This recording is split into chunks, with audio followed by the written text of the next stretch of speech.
Hello, Seventh-day Ascendist children, to the Indigo children. Welcome to the unofficial Tool podcast, Disgustipated. It goes elbow deep, overthinking, and analyzing Tool songs.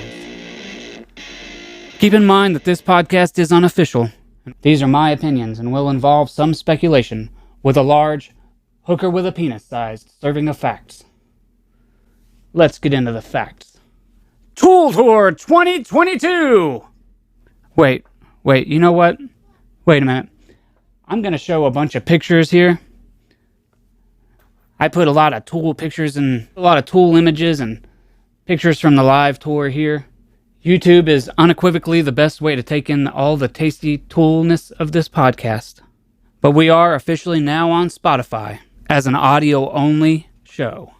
Mostly what that means to me is that I'm going to have to calm my wiggly ass down, stay still, and keep my face close to the microphone. I'm still planning to keep the 2-camera format of the show, but you guys let me know if that's important to y'all, if y'all like the look of it, because ultimately it would be a lot less work if I only did one camera. But of course, for now, you can expect the same visual cues and Tool goodness, all the same Tool eye candy as usual. And that handsome devil Tom with the weather is going to continue to steal the show, as per usual.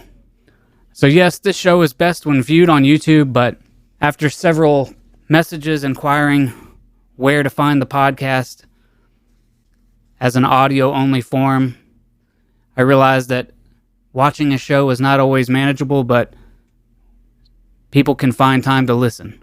So ask and ye shall receive. But enough business. Welcome to episode 666.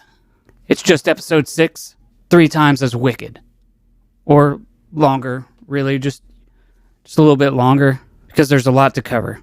Tool Tour 2022. This tour has easily some of the best visuals I've ever seen from a Tool concert, and maybe concerts in general. The lights and spectacle of Tool have surely reached what is the pinnacle of concert-going experiences. Until the next time Tool goes on tour and pushes the boundaries of what one can expect from a concert-going experience. The only time I've seen something on par with this is when I saw 9 Inch Nails on the Lights in the Sky tour. I witnessed some of the most crazy, boundary-breaking, fourth wall-shattering, dimension-bending visuals at a concert that I've ever witnessed. I may have been a little bit biased, though, because I saw it on Halloween, and, well, I went dressed as Jesus. When you go to see 9 Inch Nails on Halloween, you gotta dress as Jesus. The 9 Inch Nails Lights in the Sky show was insane. It melted my brain with intense layers of light that at times responded to Trent Reznor's leaning in and out, and what seemed like a wall of television static would open up whenever he would get close to it. At other times, it was three-dimensional, surrounding the musicians on stage as if they were performing in a forest. And this is, like I said, on par with that. The show I attended was on Halloween, and I went dressed as Jesus. What I was not prepared for was the church convention that had rented out the entire floor of the hotel we were staying at, and an elevator ride that felt like an eternity, with all the eyes of the net of beings staring angrily as I tried not to summon nervous loaves in my robes, lest I further anger the mob. The Tool 2022 Fear Inoculum Tour has been full of almost as many amazing surprises as epic visuals. Of course, all the usual badassery of Justin Chancellor rocking the fuck out and playing flawlessly while doing so. And Danny Carey nearly breaks the laws of physics as he forces polyrhythms to reckon with the sound barrier. Danny really puts the trip and chocolate chip trip when he performs, surrounded by kaleidoscopic psychedelic images, visuals of his octopus-like appendages from overhead, reminding us yet again that octopus lives matter. Maynard seemingly has found the fountain of youth, alluded to by Ponce de Leon in the Fear Inoculum album, because he's performing at a level we haven't witnessed since the fiery rage of early Tool. He's singing Opiate better than he ever has, and he's holding the long scream in The Grudge. The long scream. And tearing through Hooker with a Penis with a bareback disregard for whatever STD might await him in the red light district. I really love the flashing lights, the red stripper lights and the lady legs up on the wall and the stage setup. Spoilers. That's pretty cool, though. Glad to see Hooker with a Penis return. Adam Jones is using a flying V on the encore of Invincible. Mine prophecy hath come true! The prophecy I'm referring to is episode 3, in which I meet the guitar wizard himself. I talked about what a hypothetical Adam Jones flying V might mean for the future of Tool music, and here we are, watching it unfold before us. The symbolism of Adam using a flying V on the encore song of Invincible, a song about grappling with time and an aging warrior who refuses to retire from the fray of battle, is not lost on me. What I see is a badass Viking grasping a new axe for the battle ahead, but an instrument synonymous with legendary guitar players like Randy Rhoads, and is perhaps the most iconic non-standard guitar design ever. There's a new documentary called Flying V, The Metal Guitar of the Gods, featuring Dave Mustaine, James Hetfield, Kerry King, and Adam's friend Richie Faulkner from Judas Priest. Richie Faulkner joined Adam and Tool on stage in Nashville, January 2020, on the song Jambi. I witnessed this epic dual lead guitar action myself, and let me tell you, it was a scale-skipping, shred-fest 101 auditory journey. Adam has been known to expand his guitar knowledge and seems to level up on every album. He stated in an interview that he likes to ask other badass guitar players what they do to warm up and to keep warmed up. And, Tempest has like a 4-minute guitar solo. So, he's starting to get more into the shred side of things. I'm a big fan of his minimal guitar style, his tasteful textural guitar. I generally prefer fewer notes and more gut-wrenching bending and pinch harmonics, but his growth as a guitar player and soundscape artist is something you're just along for the ride for. And I'm, for one, very excited to see where this goes. I like what he's doing. I think it's very awesome. I love to see Tool expand their boundaries into some sort of shred. It's fucking awesome.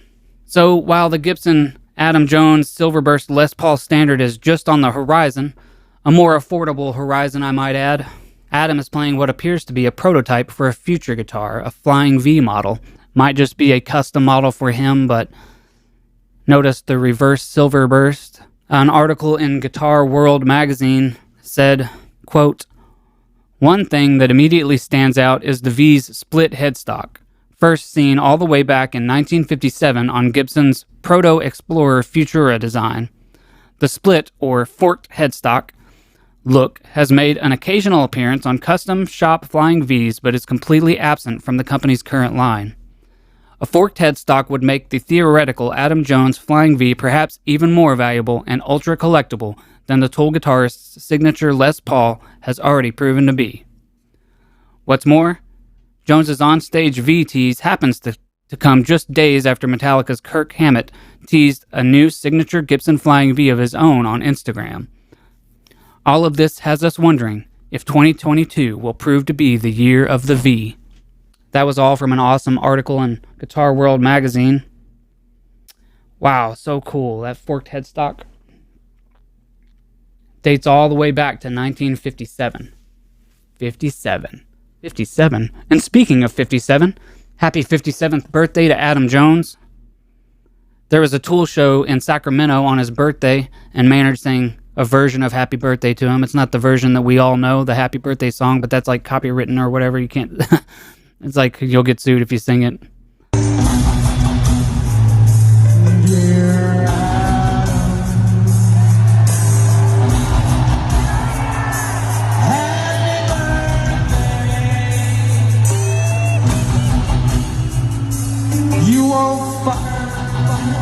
But Adam's quite the avid comic book collector, so I made this cool little birthday card using the comic book style art of JNK 27 or Junk 27. I'm not really sure how he likes his name. He's done some poster art for Tool in the past, like 2019 tour, I think. And also designed the logo for the Tool Collective Facebook group with admin Eric Trojani, who was in the Tool Trivia episode of Disgustipated podcast. I was too late to get in on the awesome shirt designed by JNK 2007 for the Tool Collective Facebook group, but I hope to get one eventually to rep the group. I'm in a total of 4 Tool groups, but the Tool Collective official and We Are Pneuma are really more like a family. The community is astounding. It's like people take care of each other, and maybe it's because the admins are fantastic people like they take care of people in the Tool Collective, which I'll go into more later, but they do raffles for Tool posters, and they don't just let any Tool fan in. You have to be a friend of Eric's or meet him. I got lucky to meet him at the Nashville Adam Jones Gibson Garage signing event. But it's really cool to see a group of fans of a band that actually treat each other nice and actually seem to take care of each other, you know? The We Are Pneuma Facebook group, the other Tool collective that seems more like a family, they held a fundraiser raffle for a Tool fan diagnosed with lung cancer. I hope you're feeling better, Grace. I hope everything is looking better for you. But all the money from the raffle went to help pay for her medical bills. There were a total of 21 prizes in the raffle, and some of the most notable I'll go ahead and list right here. They're pretty cool. There was a Danny Carey signed cookie made by Sugar That Rocks. She puts awesome Tool designs and portraits of the guys onto cookies, and she's even sold her cookies at the Pussifer store, so either Maynard or his wife, probably his wife, ordered the cookies, but Maynard has definitely seen the cookies. And she made this awesome hooker with a penis themed box. That's fucking awesome. It's even got the founding father OGT on there. Well, like I said, this one was signed by Danny Carey when Misha went to visit him at the Baked Potato. There's a Destroyer hoodie. There was a Tool poster, a Tool San Diego Night 2 2019 shirt. Carter, congratulations on getting that. That was fucking cool. There was some We Are Pneuma t-shirts and hoodies, and an Alex Gray calendar, plus other cool prizes. I was lucky enough to win one of these prizes, but before we get into that, this picture also includes a missing person. Here's Tom with the weather for more on this story. Tom? Ah, shit. Sorry, dude. I just took my break. Let me eat this cookie real quick.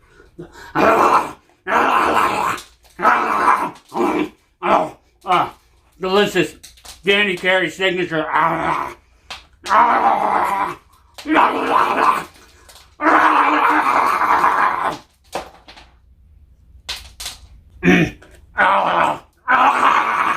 Oh, it's so good. So tasty. Tool's so fucking tasty. Dude, how many of these things did you get? I'm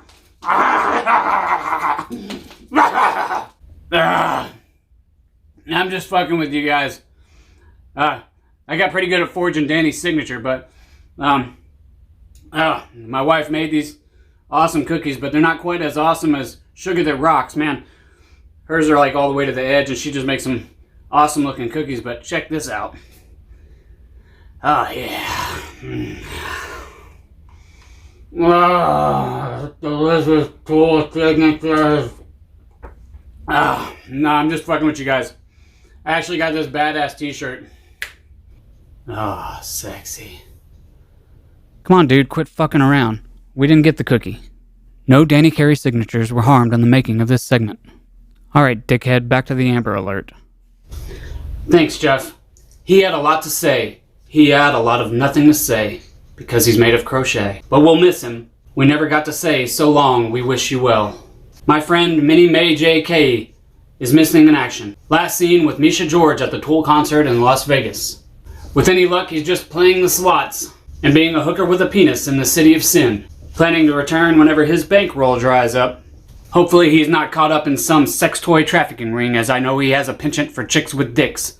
He has a young hermaphrodite at home waiting for him with his roommate Misha George. Minnie Mae J.K. was a road warrior and a dear friend, traveling with Misha not only to Las Vegas, but to Jerome, Arizona to visit Caduceus Cellars and Merkin Vineyards and the Pussifer store.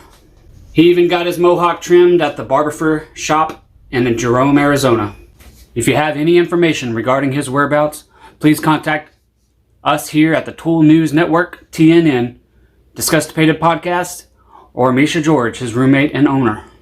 Back to you, Jeff. Thanks, Tom. Minnie Mae J.K.'s friend and roommate, Misha George, is a video animator that worked on Green Jello's new album, Garbage Band Kids, that includes an awesome virtual reality experience. The videos are like an augmented reality. When you look at the album through glasses, this is the kind of VR experience that I was hoping Tool would include with Fear Inoculum. Like I talked about in episode 3, when I met Adam, I meant to talk about the idea of Tool doing VR, but I fucked up and just mentioned my 360 camera. 360 cameras can do VR. If you put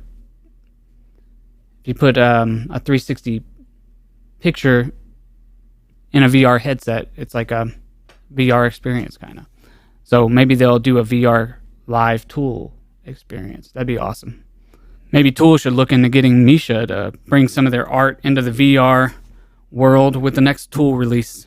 Misha is not only an artist and a video animator, but also the admin of the Tool group We Are Pneuma. I talked about their group shirt in episode 4 of the podcast. It's fucking badass and... oh yeah. Reminds you of anything? It should. The artist Ramiro Rodriguez worked on some Anima era artwork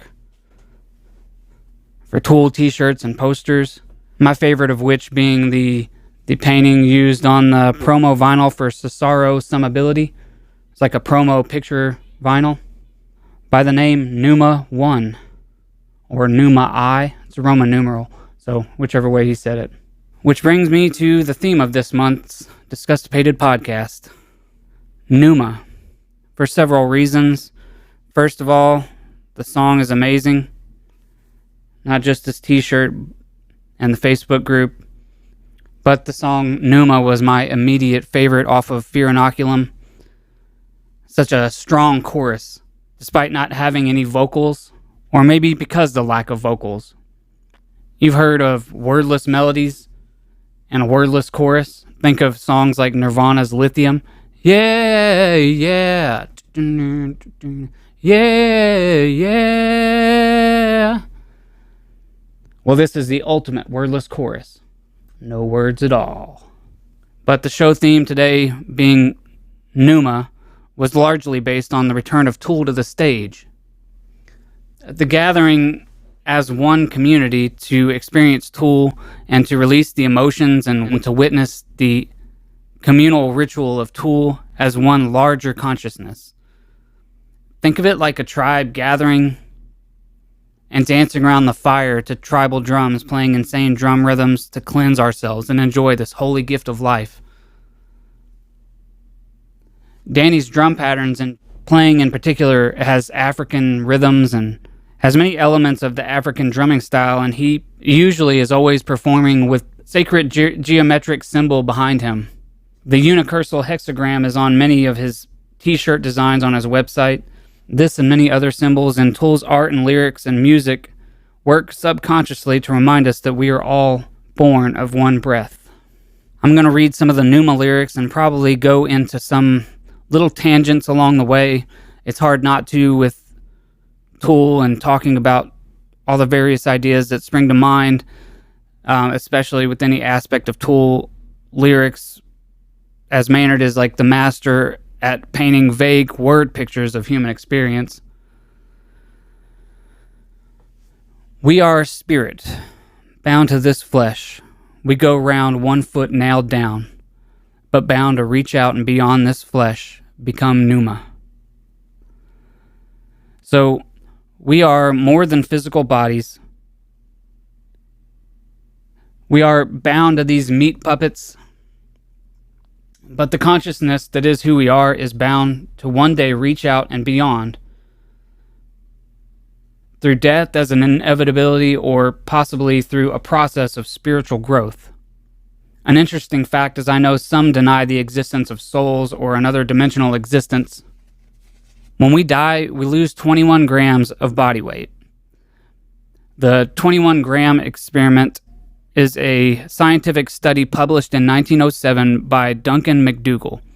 He hypothesized that souls have a physical weight. The science is debatable for several reasons, and the study has not been repeated. And while the physical weight of souls has been debated, the idea endures, as does the idea that we are more than physical beings.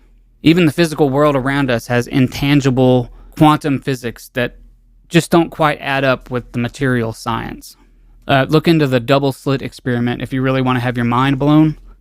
I can't even properly explain it because I can't fully wrap my head around it, but perception seems to have an effect on reality. Are we living in some sort of simulation or a projected reality that we all co-create together as one? And maybe that's why aliens study us, if you believe that aliens have been here and do study humans. Here I go into Rosetta Stone territory. Back to the Pneuma lyrics. We are will and wonder, bound to recall, remember. Bound to remember that this is not quite reality. Bound to recall some ancient wisdom that we seem to have forgotten.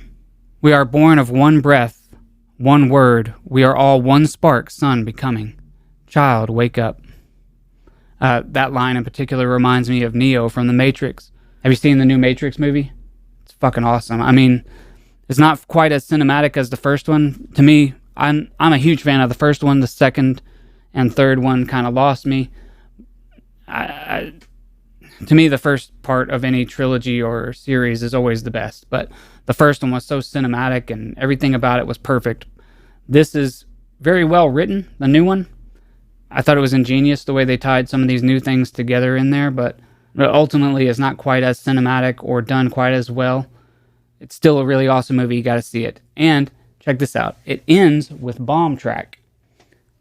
The first one did as well. It ended with the song Bomb Track by Rage Against the Machine. Well, this one ends with Bomb Track performed by Brass Against. And they're opening for Tool. So there you go. Another tie-in with Tool. Child, wake up. Child, release the light. A reference to death and the soul. Wake up now, child. Spirit. Spirit is a religious idea. As I've said before, Maynard is anti-dogma, but retains some of the principles of religion. I mean, that's not necessarily a religious principle, but it is a spiritual religious idea. The idea of a soul or some creator, maybe? I don't know about Maynard's views, but it's almost impossible to come from a religious background and not retain some of those ideas or your own version of it to put a spin on it.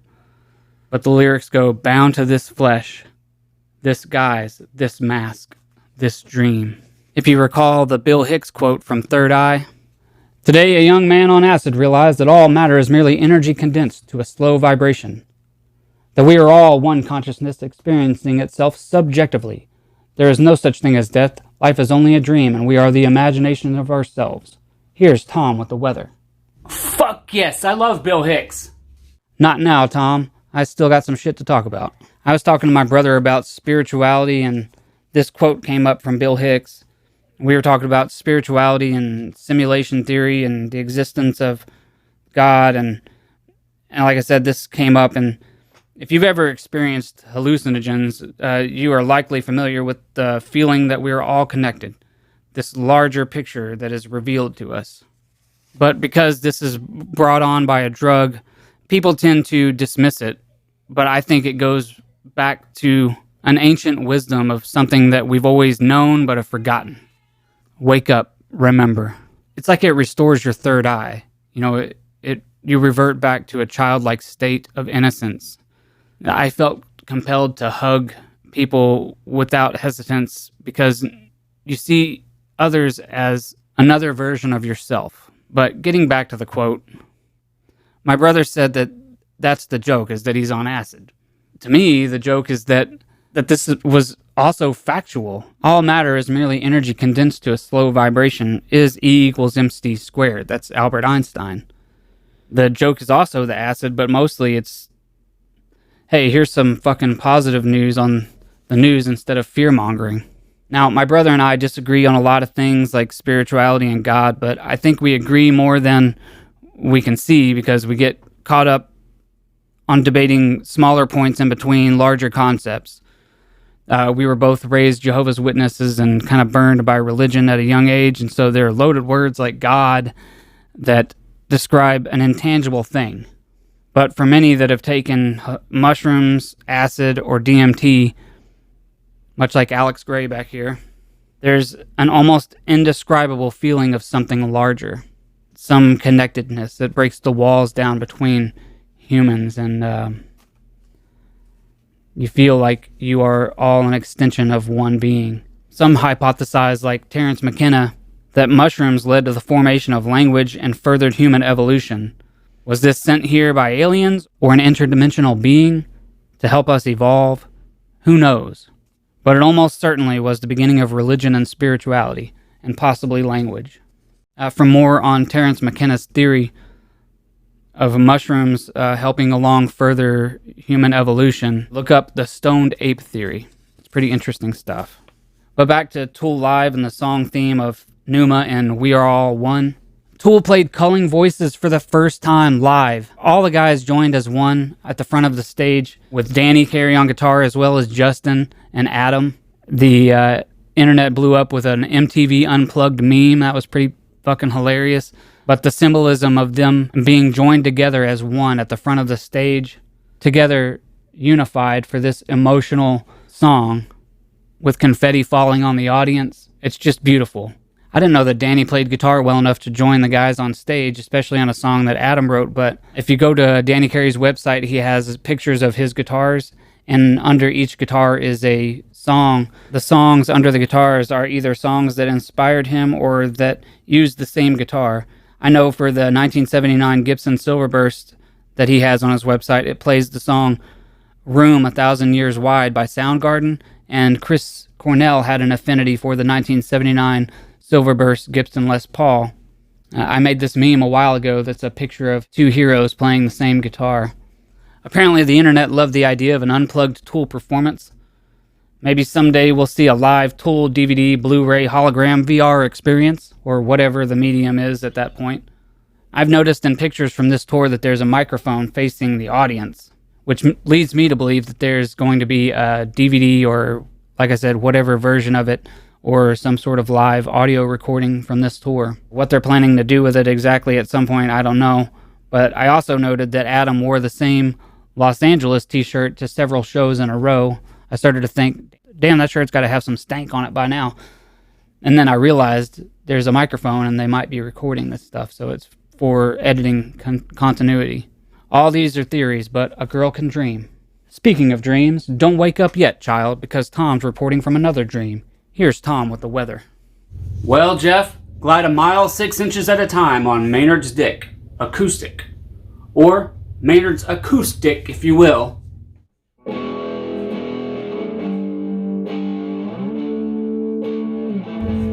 Kumbaya, Amish Maynard, kumbaya. The boys joining together on stage with guitars was such a historic moment in Tool history that they've decided to do it again. At a campfire barbecue after party in which Maynard prepared all this fancy barbecue, and at the after party we all decided to join together in a group sing-along of Lip and Conjuring from 10,000 Days.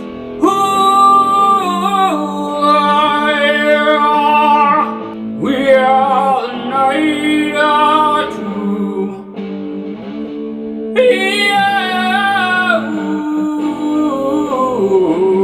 Amish Maynard and Maynard's acoustic. Kumbaya, Amish Maynard, kumbaya.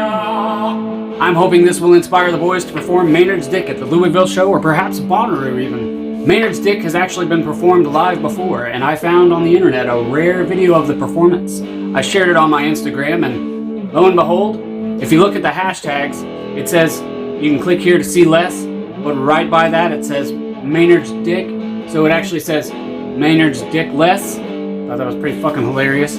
But according to a quote from Bill Manspeaker of Green Jello, who was there when Adam and Maynard decided to form Tool, Maynard's Dick, according to Bill, is the first Tool song. To paraphrase, Adam was a fan of Green Jello. He helped make costumes, then Adam introduced Maynard to Bill, who liked their creative space. Maynard would sing funny, silly 30-second songs to Bill and Adam as they made costumes.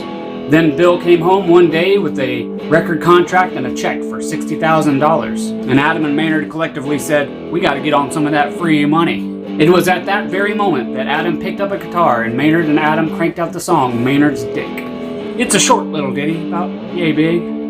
You may have heard it, it's on Salivable. Knowing this, I included it on Tool Trivia Tuesday on a multiple choice question about what was the first Tool song. The Tool Army website, inspired by Tool Trivia Tuesday, I'm sure, they posted a Tool quiz on Tuesday of all days. Go ahead, guys, call it Tool Trivia, you know you wanna. The question was, what was the first Tool song written and arranged by the band? A following post gave the answer Hush, but another post was soon to follow that stated that this was a prank answer, and the real answer was Crawl Away, according to Danny. But since Adam and Maynard cranked out Maynard's dick that day, maybe Danny's answer was based on the first song he was involved with. That is some pretty particular wording. Who can tell with these trolls? Kumbaya, Amish Maynard, Kumbaya. Come on, Danny. Kumbaya, Amish Maynard. Maynard, hit it. Kumbaya. Adam. Kumbaya, Amish Maynard. Kumbaya. Back to you, Jeff. Thanks, Tom. I'm hoping to hear Maynard's dick live as well. My brother and I are traveling to Louisville cross country, and they've been pulling out some rare gems, older songs like Push It is one of my brother's favorite songs, as well as The Patient. People started getting their hopes up for that one, but Tool changed it up. They also defied expectations with the closing song. Everyone was preparing for an onslaught of Stinkfist videos, as there's a no-camera policy with Tool, except for the last song, but they changed it up, and they've closed the show out with an encore of Invincible and Adam's Flying V. I'm hoping they'll close with Tempest and Adam's Flying V at the Louisville show, or possibly Bonnaroo, where they'll be performing in what is essentially my backyard, or well, it used to be my backyard. The last time they played Tempest live in front of an audience was right before the whole world shut down. A friend in the Tool Collective asked me to elaborate on this. He had jokingly commented and warned that it might be best that they not play it, and asked that I elaborate on the Tempest live curse. After some research, I've discerned that they've only performed Tempest live 7 times. While that would be a perfect number to stop at and retire the song forever, they've been practicing it at every sound check on this tour. And I don't believe there's a curse. I believe that a Tempest must be just that. And we've witnessed Tool's return to the stage. I'm reminded of the end of Napoleon Dynamite when he breaks out in interpretive dance, when he finally unleashes what he's been holding back the entire time. As I said, they've been practicing Tempest at every sound check on this tour, and hopefully I'll get lucky enough to see it at one of the shows I'm going to. The next time I see you guys, or the next episode on the 7th, remember, 7th day Ascendist, this show drops on the 7th day of every month. The next show will be right after I see them in Louisville, and it may be a Tool trivia-packed episode if I can find some OGTs in line. I know I've got at least one person that wants to play some Tool trivia. For the Tool collection segment, I have a piece that means a lot to me, because there's a story attached to it, but also because I needed some help from my Tool family to acquire it. I posted in 4 Tool groups that I desperately wanted this poster from the Colorado Springs show with the trees, and I explained why, and it has to do with my dad, and I'll go into that in a minute.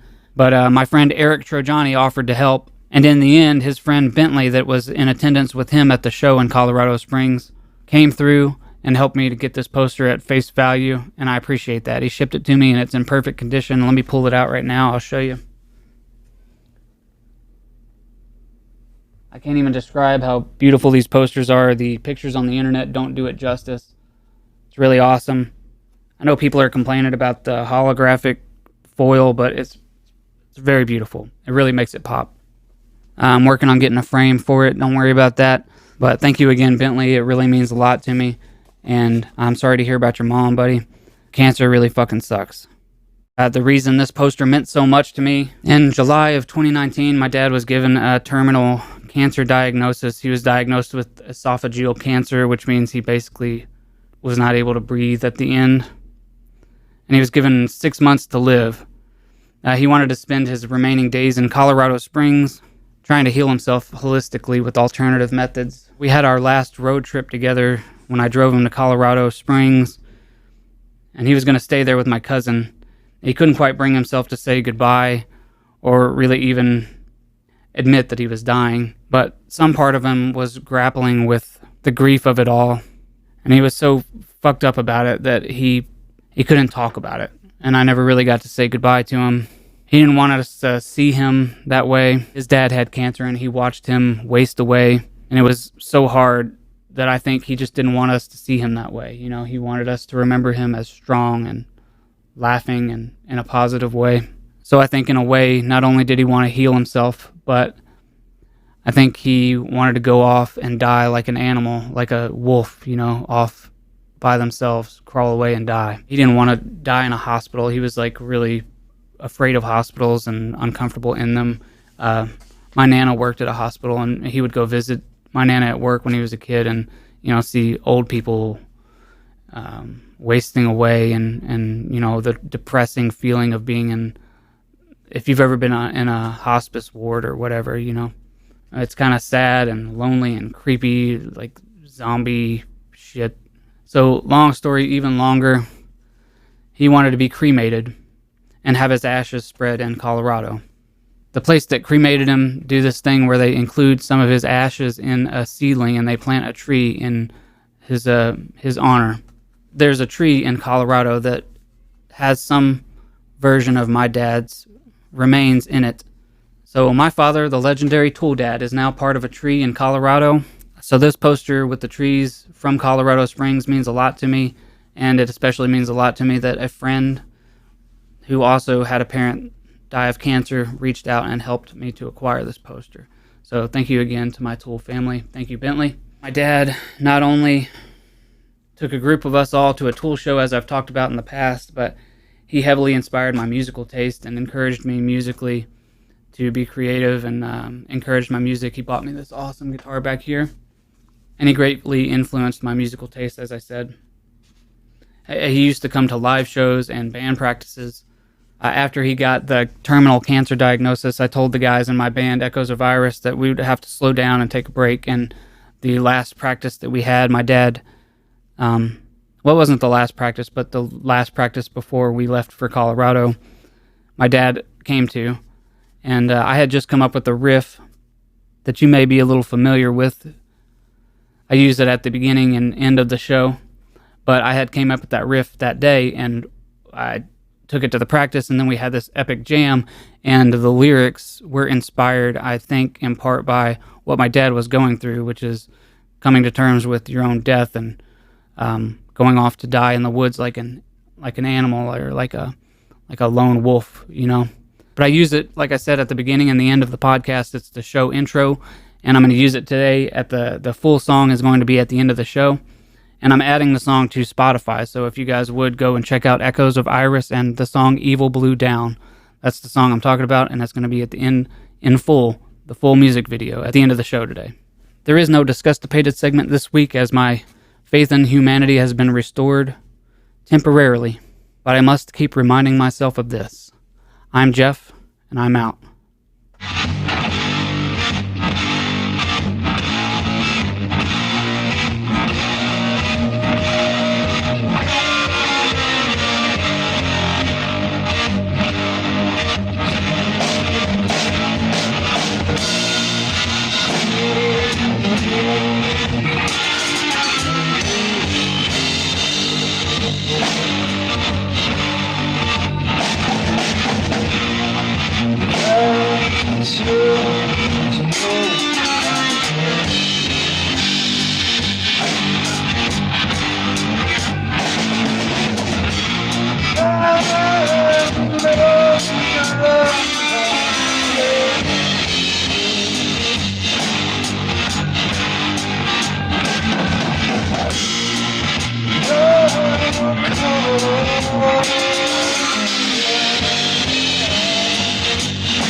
Stay